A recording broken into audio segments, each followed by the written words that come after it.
మందులేని గాయమే చేసుకున్నాను ఈ జన్మకి. హాయ్ ఫ్రెండ్స్, ఈరోజు మా పని ఏంటంటే గోడౌన్లో పైప్ లైన్కి వచ్చినాం.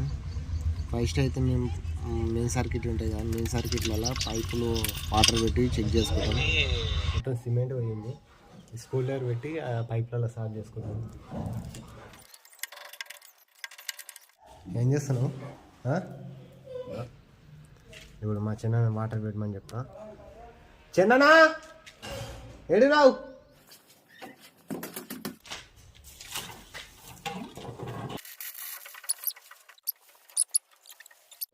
డ్రాప్ లేదేమో అట్లా అందుకెళ్ళి కూడా డ్రాప్స్ సుక్కలు సుక్కలు పెడతాను.